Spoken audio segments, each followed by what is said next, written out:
Cette émission est une production de la télévision régionale des Moulins.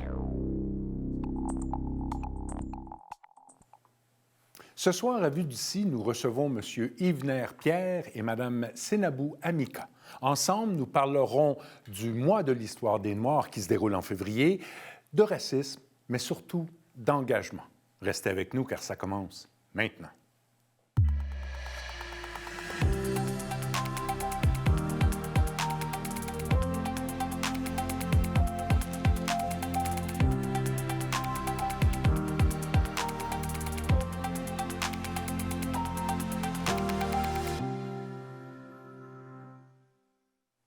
À vous à la maison, bonsoir et bienvenue à cette autre émission de Vue d'ici. Merci beaucoup d'être là.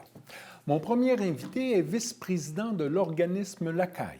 Outre accompagner les nouveaux arrivants, l'organisme de Repentigny a aussi la mission de réduire le racisme et le profilage racial. Je vous le présente à l'instant, M. Yvener-Pierre. Monsieur Pierre, bienvenue à notre émission. Merci pour l'invitation. J'espère que vous allez bien. Oui, tout va bien. Dites-moi, parlez-nous brièvement de l'organisme Lacaille. L'organisme Lacaille, c'est un organisme qui a vu le jour il y a plus d'une dizaine d'années à Repentigny, qui vise, premièrement, on avait pour mission, premièrement, d'accompagner les personnes racisées ayant été victimes ou sont victimes du profilage racial et du racisme. Et ensuite, on s'est engagé à accompagner les nouveaux arrivants dans la communauté, à s'implanter, à faire les démarches. Donc, c'est ça l'organisme Lacaille. Donc, nous sommes un organisme régional, mais nous pensons et nous demeurons confiants que le racisme et le profilage racial se vit à travers du Québec. Et il y a d'autres partenaires qui travaillent en ce sens, à travailler, à faire en sorte que le profilage racial et le racisme ne soient plus dans notre belle société. Vous l'avez dit, là, on ne se le cachera pas, du racisme, il y en a, du profilage, il y en a. Dites-moi, la situation dans l'Anaudière, on n'est pas très loin de Montréal. Est-ce que ça s'est amélioré? Est-ce que ça stagne? Comment est la situation? Parce qu'il y a eu des événements il y a quelques années à Repentigny. Oui. Alors, on va dire, si on se fie où nous sommes aujourd'hui, on va dire c'est mieux. Okay. Parce qu'il y a une sensibilisation. Si Lacaille existe, si vous nous invitiez à prendre part à cette plateforme, c'est parce que vous voulez participer d'une façon à cet élan. Donc, on va dire qu'aujourd'hui, nous sommes mieux dans le sens que la population s'est engagée, Lacaille s'est mis debout avec des éléments de la communauté pour éradiquer. Nous n'avons pas peur des mots, nous voulons éradiquer le racisme parce que tous les citoyens sont des êtres humains. Donc, et c'est ça. Donc, oui, à Montréal, on va dire c'est mieux puisque la ville de Montréal reconnaît le racisme. Malheureusement, à Repentigny, nous ne sommes pas encore là. Donc, dans notre belle ville, on parle de biais au lieu que de poser des gestes concrets. Mais nous sommes mieux. Est-ce que ça nous fait peur? Est-ce que le terme nous fait peur? Mais je pense que c'est l'absence de reconnaissance fait en sorte qu'on ne veut pas travailler les vrais enjeux. Donc, on va dire que nous sommes convaincus que dans un avenir rapproché, le racisme sera un bien meilleur mot. Nous le souhaitons, évidemment. Dites-moi, je sais que ça peut paraître étrange, on ne reconnaît pas le terme et on ne sait pas vraiment par où les gens racisés peuvent passer. Je m'explique. J'aimerais savoir comment on se sent. Est-ce qu'on se sent surveillé? Est-ce qu'on se sent quand un policier passe tout près? Comment on se sent? Je sais pas pour ceux qui l'ont vécu, oui. C'est pas, si on ne le vit pas, on ne peut pas le comprendre. Exactement. Parce que vous imaginez, je vais vous donner une anecdote. Il y a un ami policier qui est plus âgé que moi, qui est dans la police depuis une vingtaine d'années, qui me dit, il y a plus que 10 à 15 ans, quand il voyait un homme racisé dans une belle voiture, son réflexe, c'était de l'accoter automatiquement pour vérifier est-ce qu'il n'est pas membre des gangs criminalisés ou s'il n'est pas dans les trafics illicites, etc. Donc, pour plus d'un, être noir, c'est être un crime. Pour plus d'un, être noir, c'est être condamné avant même l'heure. Alors, nous... Il y a une grosse présomption. Oui. C'est ce que vous dites. Alors, nous, dans la CAI, et c'est ce qu'on a tenté de démontrer, puisque toute la lutte que la CAI a menée dans la Naudière, particulièrement à Repentigny, c'est arriver de faire les preuves devant les tribunaux qu'il y avait du profilage racial au sein de la police de Repentigny. Nous n'avons pas peur de le dire. Aujourd'hui, la police est plus sensibilisée à cet effet-là. Alors, c'est une bonne nouvelle. Est-ce que c'est encore présent? Oui, c'est encore présent, mais la bonne nouvelle, c'est que la CAI est là comme organisme pour accompagner les personnes qui sont victimes de ces comportements-là. Et la CAI a une merveilleuse idée auprès des jeunes. Oui. On dit souvent que tout commence par l'éducation, tout Exactement. commence par les jeunes. Racontez-moi cette belle histoire. C'est un concours littéraire. Oui. Alors, il y a un directeur d'école, je ne nommerai pas le nom parce qu'on ne fait pas de publicité, qui disait « Par l'éducation, tout est possible ». Tout est possible. Alors, la CAI, dans son souci de sensibiliser la communauté tout entière, a mis sur pied un concours intitulé « Ma plume contre le racisme ». Et ce concours vise à encourager des jeunes, des écoles de notre belle région, d'écrire des textes contre le racisme, la jeunesse, l'espoir de demain. Et vous savez, dans une société, à une période où la technologie prend tout son sens, où les jeunes sont plus attirés par les éléments techno, nous avons trouvé des jeunes, des écoles, des enseignants, des parents qui se sont mobilisés pour permettre à ce concours d'être dans sa 2e édition. Et c'était merveilleux. Et là, on ne parle pas juste d'une commission scolaire, on parle d'une région. De toute la région de la Naudière. De toute la région de la Naudière. Alors, ce qui est beau, c'est que vous avez des jeunes qui ont écrit des textes qui sont...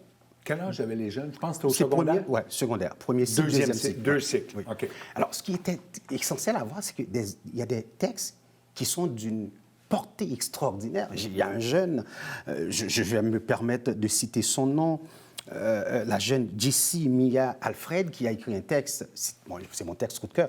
Malheureusement, ou heureusement, je ne faisais pas du membre du concours, mais quand j'ai lu ce texte, ça c'est venu me chercher. Elle a écrit un texte intitulé « Ma couleur n'est pas un crime ». Je voulais vous en parler parce que vous avez dit ça tantôt. Hein? Ma couleur n'est pas un crime. Il y a des titres surprenants là-dedans. Oui, là. oui. Écoutez, j'aimerais un monde coloré. Oui. Une incomprise parmi tant d'autres. Ma couleur n'est pas un crime. Une pluie de souffrance. Sans nos différentes couleurs, l'arc-en-ciel n'existerait pas. Il y a des textes assez poignants. Oui, oui.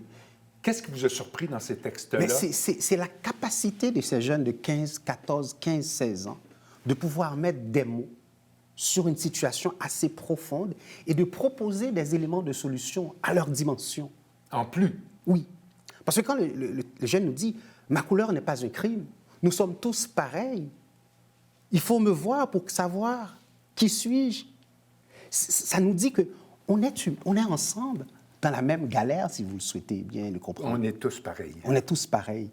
Avec toutes nos différences. Avec nos différences. Donc, il dit, comme Gandhi aurait pu dire, c'est dans la diversité, nous faisons l'unicité. Donc, et c'est ça qui est fabuleux. Donc, nous avons des jeunes qui s'engagent à nommer le racisme pour ce qu'il est. Et c'est ça qui est le plus important. Donc, pour moi, en tant que vice-président de l'organisme La CAI, je crois que notre mission est réussie. Nous avons des jeunes qui s'engagent. Le futur. Oui. Pour moi, c'est réussi. Et je vais vous donner un scoop. Notre vision, c'est rendre ce concours provincial. C'est notre vision. Oui, oui. Ben, je vous le souhaite beaucoup, beaucoup, parce que est-ce que beaucoup de jeunes, là, vous semblez dire, il y a beaucoup de jeunes qui ont participé? Ah oui, toutes les écoles de la région. Et c'est pourquoi on en profite de ce moment pour remercier les directions d'école. Qui ont embarqué? Qui ont embarqué. Tout le monde a embarqué là-dedans. Les enseignants, les écoles, les parents, les élèves. Vous imaginez ces concours? Et puis on en profite parce que la CAI n'organise pas seule ce concours. Il y a l'Observatoire des profilages de l'Université de Montréal qui est un partenaire dans ce concours-là. Donc, et je ne vous cache pas, nous n'avons pas de moyens. Je comprends. Nous n'avons pas de moyens. C'est la volonté, et c'est ça qui est important, c'est la volonté d'être au service de la collectivité qui nous mobilise. C'est un boost pour vous? Oui. Ce qui s'est passé pour une deuxième année, c'est un boost? C'est un boost. Ça nous dit que c'est un besoin. Les jeunes ont besoin de s'exprimer par rapport au racisme. Et la collectivité Aussi. Il répond. Donc, parce que le maire de la ville y était présent, le ministre provincial de la lutte contre le racisme, M. Christopher Skit, était présent. Donc, nous avons eu des conseillers municipaux, des notables de la ville, des citoyens, des parents. Donc, la ville la communauté se mobilise. Donc, c'est un atout. Et ça vous rend, je présume, fier? Nous sommes contents. Nous serons plus fiers quand le racisme sera un bien meilleur mot. Oui, quand on n'aura pas peur? Peut-être oui. Peut-être, oui. Dites-moi, maintenant, outre rendre ce concours littéraire provincial, quelles seront les prochaines activités à la CAI? La CAI? Et qui veut dire chez soi, je pense. Oui, Hein? Vous m'avez dit oui, ça tantôt. c'est chez soi. Et qu'est-ce qui s'en vient maintenant? Là, Alors, toujours dans cette mission-là. Le 24 février, donc... 24 février, la semaine prochaine. Oui, ce week-end. Oui, nous aurons une souper avec les entrepreneurs de la média. OK. Donc, nous aurons un souper... Des entrepreneurs afrodescendants? Afrodescendants ou tout autre entrepreneurs qui viendront pour partager leurs expériences d'entrepreneurs et motiver d'autres. Et le 2 mars, hein, c'est l'événement, la cerise sur le Sunday, le 2 mars, au collège de Joliette, au cégep de Joliette, nous aurons la clôture de cet événement-là. Il y aura un événement d'une grande envergure. Il y aura une soirée d'amusement, il y aura plein d'activités à partir de 18h. Donc, on invite les gens à aller sur le site de la CAI pour s'inscrire. Oui. Tout est gratuit. C'est lacaille.org. Oui. Votre site va être sur notre page web, effectivement. Oui. On va inviter les gens à se rendre, à lire qui vous êtes. Oui, oui. Je présume que vous avez toujours besoin d'aide. Jusqu'à maintenant, oui. Un organisme. Monsieur Pierre, je vous remercie beaucoup. On va inviter les gens à aller visiter votre site. Et je crois, juste avant de terminer, les textes. Où peut-on les lire? On peut trouver les textes sur notre site web, donc lacaille.org. Donc, les textes sont poignants et vous pourriez voir le nom de nos jeunes qui ont gagné ce concours. On en profite pour leur dire merci. Merci d'avoir pris le temps d'écrire. Merci d'avoir pris le temps de créer cette œuvre qui va rester pour la postérité. Merci aux parents. Aux partenaires. Merci aussi. aux partenaires. Merci aux différentes directions d'école. Merci à la ville de Repentigny. Merci au ministre Christopher Skit qui était présent à notre événement. Merci à chaque parent, chaque personne dans la collectivité qui s'engage comme nous à ce que le racisme soit un bien meilleur mot. Je vous le souhaite beaucoup. Je vous invite à aller lire ces textes. Je vous dis, là, vous allez être surpris et ça nous rend chaud au cœur de voir que nos jeunes comprennent souvent mieux que nous. On se revoit tantôt. Merci, M. Pierre. Merci à vous.